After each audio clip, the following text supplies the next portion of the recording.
नमस्कार, अपना बिहार देख रहे हैं आप। आपके साथ मैं हूं शिप्रा झा। पड़ोसी राज्य उत्तर प्रदेश में लाउडस्पीकर बैन को मिल रही सफलता के बाद अब बिहार में भी लाउडस्पीकर बैन की मांग तेज हो गई है।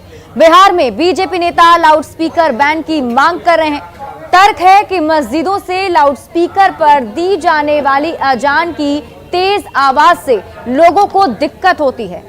तर्क ये भी है कि तेज ध्वनि से ध्वनि प्रदूषण होता है और ये कोर्ट के आदेशों के विरुद्ध है। हालांकि सीएम धार्मिक स्वतंत्रता के लिहाज से इस मांग को खारिज कर चुके हैं, लेकिन ध्वनि प्रदूषण के नजरिए से जेडीयू अब इस रोक को जायज मान रहा है। हालांकि आरजेडी ने इसका विरोध किया है।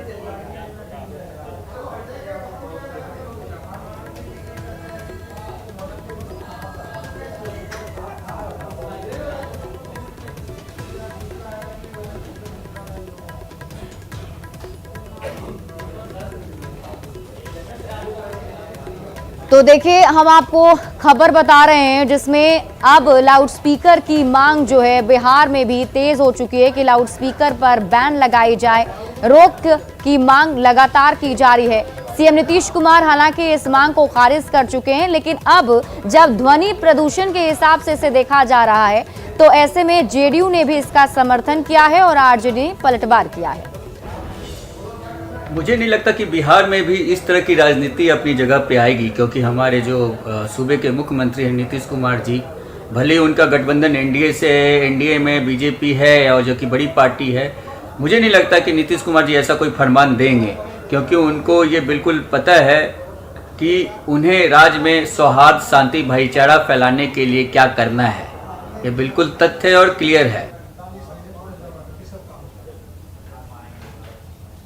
बिहार सरकार के मंत्री जनक राम ने मांग की कि मस्जिद में लाउडस्पीकर बजाने पर रोक लगनी चाहिए। मस्जिद में लाउडस्पीकर बजता है तो पढ़ने वाले बच्चों को समस्या होती है। और आप देखिए, लाउडस्पीकर पर लेकर विवाद जो है अभी चल रहा है और लाउडस्पीकर पर अजान विवाद की शुरुआत जो है वो बेंगलुरु से हुई थी। हम आपको एक एक करके बताते हैं कहां से मामला उठा और अब तक कहां पहुंच चुका है। तो बेंगलुरु से इसकी मांग उठी थी और जहां पुलिस ने मस्जिदों से माइक्रोफोन सीज करने शुरू कर दिए थे। पुलिस ने हाई कोर्ट की ऑर्डर का हवाला दिया था। एक साल पहले कर्नाटक हाई कोर्ट ने कहा था कि जितने भी धार्मिक स्थल हैं उन पर ध्वनि प्रदूषण करने वाले लाउडस्पीकर पर सरकार को एक्शन लेना चाहिए। साल 2005 में सुप्रीम कोर्ट ने भी कहा था कि ध्वनि प्रदूषण नहीं होना चाहिए और सेंट्रल नॉइज पर बोर्ड के नियमों के अनुसार ही लाउडस्पीकर लगाए जा सकते हैं।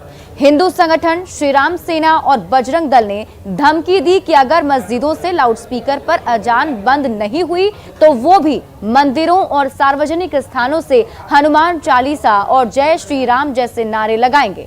महाराष्ट्र के नेता राज ठाकरे ने गुड़ी पड़वा के दिन हनुमान चालीसा का पाठ करवाकर इस विवाद को शुरू किया, जिसमें उन्होंने मस्जिदों से होने वाली लाउडस्पीकर अजान को बंद करने की सलाह दी। गायिका अनुराधा पौडवाल ने भी लाउडस्पीकर पर अजान पर रोक लगाने की मांग की है। और चलिए अब आपको बताते हैं कि क्या कहता है ध्वनि प्रदूषण अधिनियम 2000। आवासीय क्षेत्र में ध्वनि की सीमा जो है दिन में 55 और रात में 45 डेसिबल होना चाहिए, यानी कि ये उसकी मानक है। अब इसको आपको समझना चाहिए। अब आप ये समझिए, आवाज को समझने की कोशिश कीजिए तो आपसी बातचीत में 30 डेसिबल की ध्वनि होती है। लाउडस्पीकर जो है वो 80 से 90 डेसिबल तक ध्वनि पैदा करता है। आदमी जो है वो 20 से 120 डेसिबल तक ध्वनि को सुन सकता है। तो ऐसे में ये मांग उठ रही है, बताया जा रहा है कि ऐसे वजह से ध्वनि प्रदूषण हो रहा है, तो ऐसे में इस पर ध्यान देना पड़ेगा। और देखिए, भारत सिर्फ अकेला देश नहीं है जहां लाउडस्पीकर को लेकर ये विवाद हो रहा है और इस पर पाबंदी की मांग की जा रही है। कई दूसरे देशों में लाउडस्पीकर के इस्तेमाल को लेकर दिशा निर्देश दिए गए हैं। Germany, Netherlands, France, Britain, Belgium समेत कई और देशों में धार्मिक स्थानों पर लाउडस्पीकर बजाने को लेकर सीमाएं भी तय की गई हैं। वहीं नाइजीरिया में कुछ शहरों में मस्जिदों में लाउडस्पीकर के इस्तेमाल पर प्रतिबंध भी लगाया जा चुका है। सऊदी अरब ने रमजान के दौरान मस्जिदों में लाउडस्पीकर के वॉल्यूम लेवल तय करने की घोषणा की। स्पीकर वॉल्यूम 1/3 से अधिक नहीं होना चाहिए। पवित्र महीने के दौरान अतिरिक्त प्रार्थना के लिए लाउडस्पीकर का उपयोग नहीं किया जा सकता है। तो सिर्फ भारत ही नहीं बल्कि और भी देशों में ऐसी